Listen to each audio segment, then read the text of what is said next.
Most people destroy their tomato harvest with their own hands, and they do not even realize it.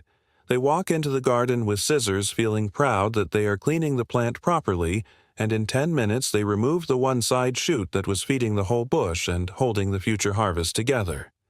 Then, 2 weeks later, the leaves curl, the flowers fall, the stem weakens, and the tomatoes stop growing almost completely.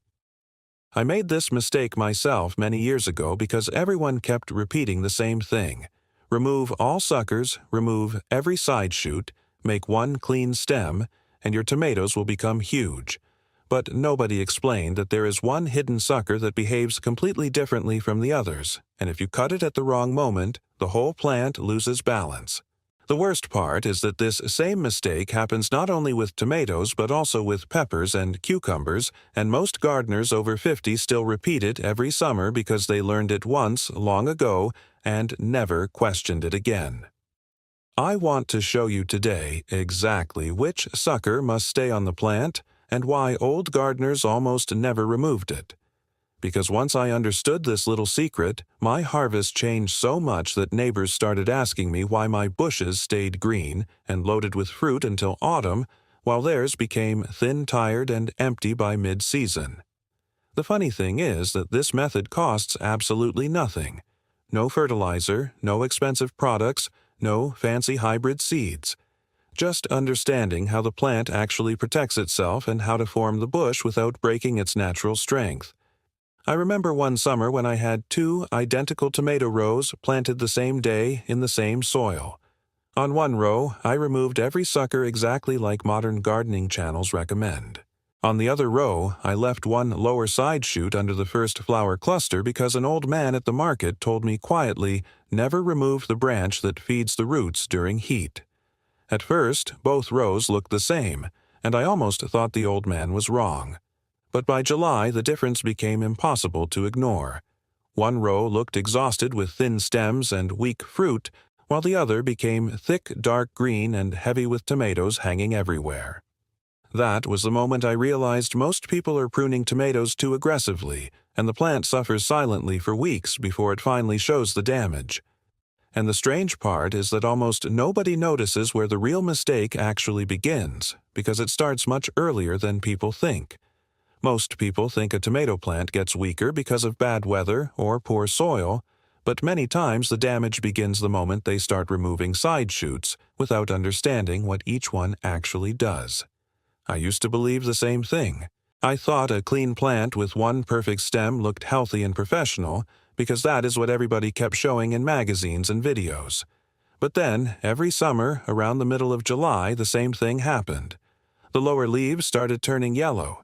The flowers dried up before fruit could form, and the tomatoes near the top stayed small no matter how much I watered.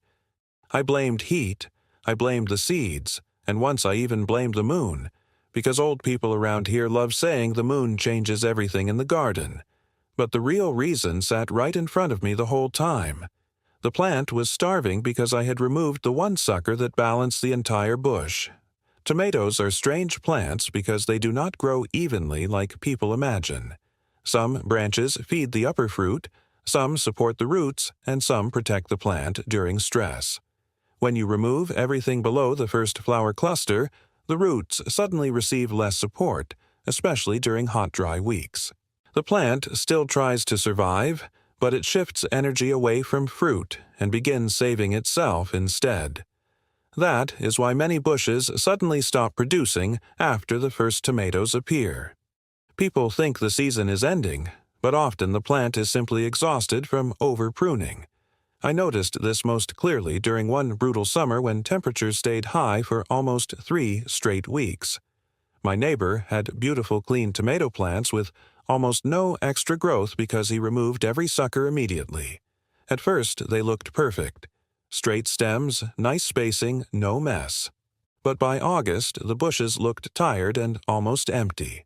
Meanwhile, my plants looked fuller and maybe less pretty to some people, but they stayed green heavy and alive much longer. The difference was one lower sucker that I stopped removing after hearing an old greenhouse grower talk about it many years ago. He told me something simple that stayed in my head ever since.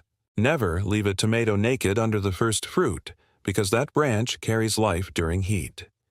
At the time, I honestly did not fully understand what he meant, but later I saw it with my own eyes.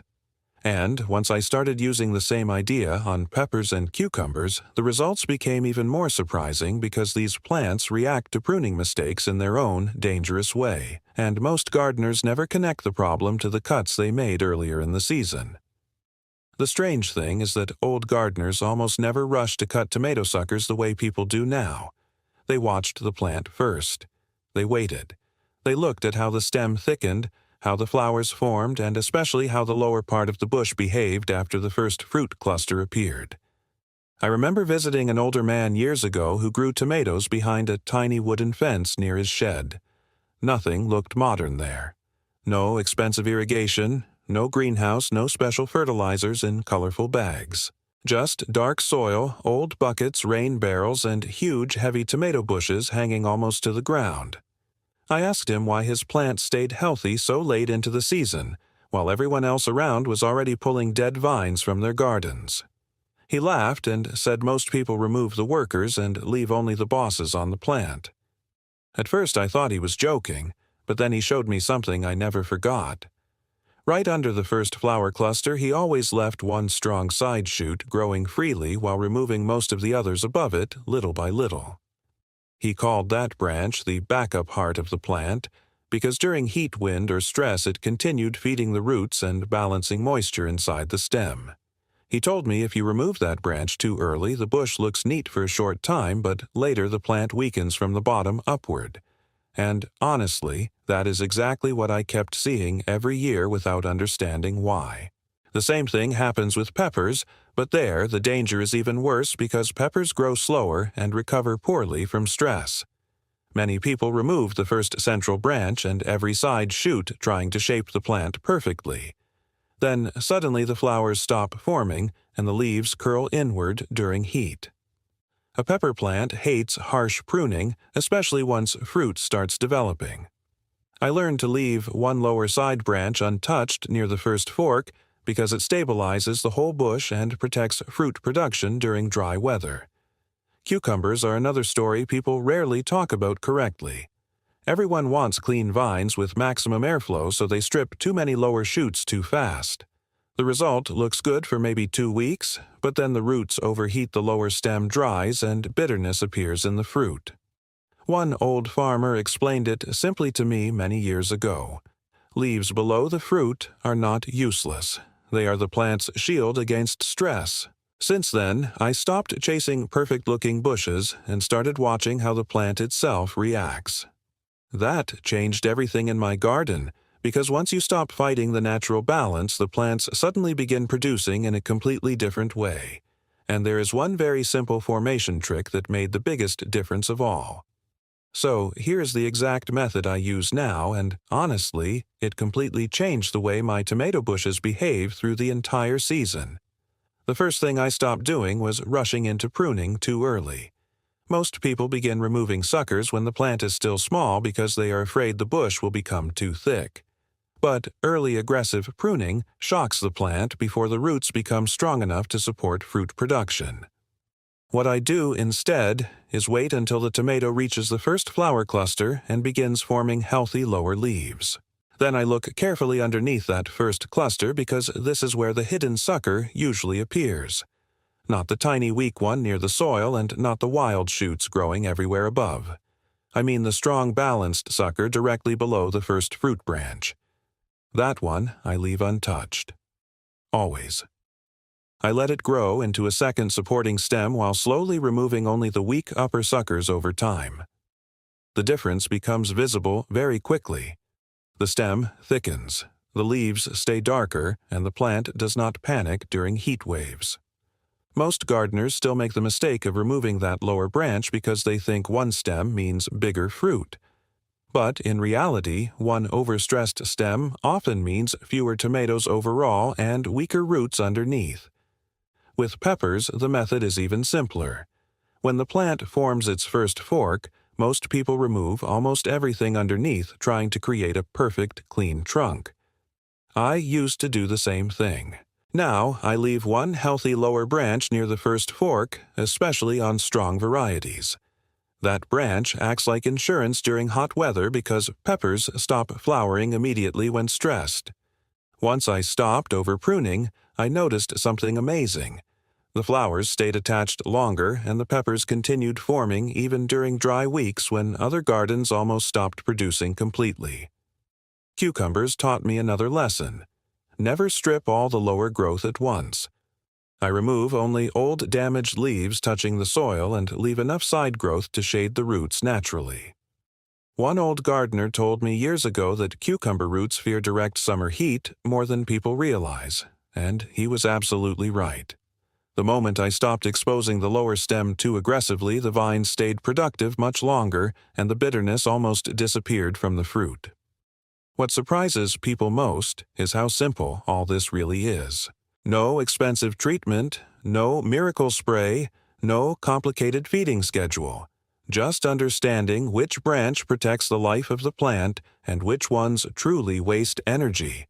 And there is still one mistake almost everyone makes right after forming the bush that quietly destroys half the future harvest without them even noticing it until late summer. The next mistake is the one that fooled me for years, because at first it actually looks helpful. Right after forming the bush, people start feeding the plant too heavily, trying to push faster growth and larger fruit.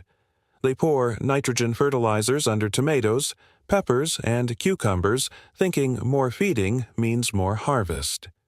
For a week, the bushes become dark green and beautiful, and people feel proud looking at all that fresh growth. But then the real problem begins quietly. The plant starts producing thick leaves instead of fruit, and the roots become lazy because everything comes too easily from the surface. Tomatoes especially react badly to this after pruning, because the bush already lost part of its natural balance. Add too much feeding at that moment, and the plant grows soft, weak tissue that cannot handle heat properly. I remember one season when I made this exact mistake after shaping my tomato bushes very carefully. The plants became enormous with giant leaves, but the flowers kept falling off every afternoon. I thought some disease attacked the garden. In reality, I had overfed stressed plants that were trying to survive instead of reproduce. An older woman who sold vegetables near the road told me something very simple. Feed the roots lightly, but protect the moisture heavily. That sentence changed my entire approach.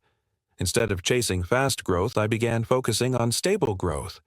After pruning, I stopped using strong fertilizers for at least 10 days. I simply watered deeply and covered the soil with old grass clippings or straw. Suddenly, the plants stayed calmer. The flowers held better, and fruit formation doubled compared to previous years. Tomatoes especially love stable moisture after pruning, because every cut creates stress inside the stem. Peppers are even more sensitive. Many gardeners remove lower branches and immediately feed with strong nitrogen, hoping for explosive growth. Instead, the pepper grows giant leaves and almost no fruit. Worse yet, the plant becomes fragile during heat and starts dropping flowers one after another. Now, I feed peppers very gently after shaping, and focus more on mulch and even watering. Cucumbers taught me another painful lesson. Never remove many leaves and feed heavily on the same day. The roots suddenly push too much water upward while the vine lacks enough leaf cover to regulate itself. That is when bitterness often appears and the lower stem starts aging too early. One old greenhouse grower told me years ago that plants recover from cuts slower than people think, especially during unstable weather. Since then, I always prune slowly over several days instead of attacking the whole bush at once. And once I combined this slower formation method with one final old trick, the harvest became so heavy that some branches actually needed support to stop them from snapping under the fruit weight. The final trick was something I accidentally learned after a storm destroyed half my tomato row many years ago. Strong summer wind snapped several upper stems, and I thought the season was finished.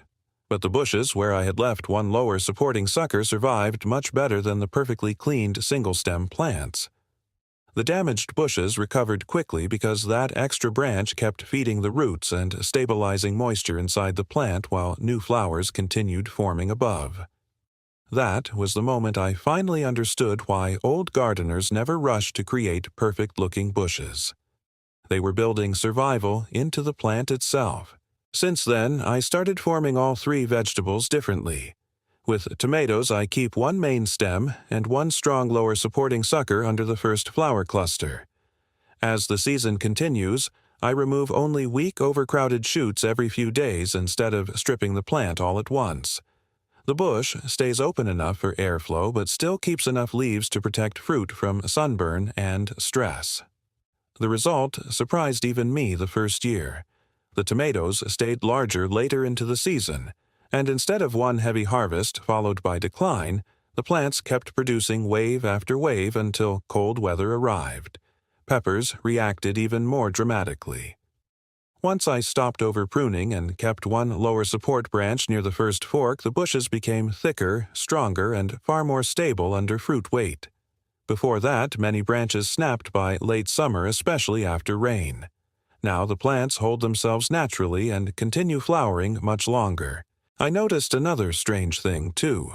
The peppers developed thicker walls and sweeter taste because the plant no longer struggled between survival and fruit production. Cucumbers gave me perhaps the biggest surprise of all. By leaving more lower shading growth and pruning gradually, instead of aggressively, the vines stayed cooler near the roots and continued producing fresh, non-bitter cucumbers weeks longer than before. One neighbor even asked me why my old vine still looked alive while his already turned yellow and exhausted. Honestly, the answer was simple. I stopped forcing the plant to look pretty and started helping it stay balanced. And the beautiful part is that none of this costs money. No expensive products, no miracle fertilizers, no complicated systems. Just slower, gentler formation based on how the plant actually grows naturally. These old methods survived for generations because people depended on real harvests, not pretty-looking garden photos. Once you understand that one hidden sucker and the role it plays, the entire garden begins behaving differently. And there is one final thing most people notice after using this method for a full season that changes the way they look at gardening completely. What changed most for me after learning this method was not just the size of the harvest, but the feeling inside the garden itself. Before that, I was always fighting the plants. Every week, there was another problem. Yellow leaves, broken branches, flower drop, weak fruit, sunburn, bitterness. I kept trying new fertilizers, new pruning schemes, and expensive products because I thought good gardening meant constantly correcting the plant. But once I slowed down and started respecting the natural balance of tomatoes, peppers, and cucumbers, everything became calmer. The bushes looked stronger even during difficult weather, and the harvest became more reliable instead of coming in one short burst.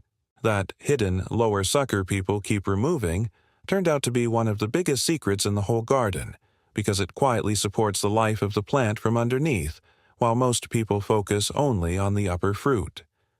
I still remember the first season when I fully trusted this old method.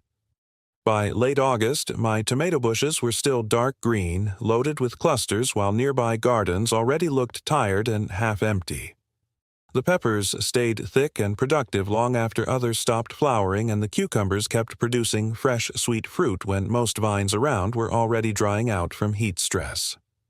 The funniest part was hearing people ask what fertilizer I used because they expected some expensive answer. But the truth was almost disappointing in its simplicity. I had simply stopped removing the wrong branch and stopped shocking the plants with aggressive pruning. Gardening becomes much easier once you understand that plants are not machines. Every cut changes how moisture, nutrients, and energy move through the bush. Older gardeners knew this because they watched plants slowly over many seasons instead of chasing perfect-looking rows.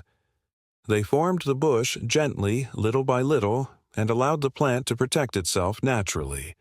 And honestly, for people our age, this method also makes gardening less exhausting, because there is less panic, less constant fixing, and fewer disappointing harvests after months of work. You stop fighting nature and begin working with it. Even now, every summer I still smile when I see that strong, lower sucker growing beneath the first tomato cluster because I know most gardeners would already cut it away without realizing what they lost. Once you see the difference with your own eyes, you never go back to aggressive pruning again. And next season, when you walk through your garden carrying heavy baskets while other bushes nearby already look weak and empty, you will understand exactly why old growers protected that hidden branch so carefully for generations.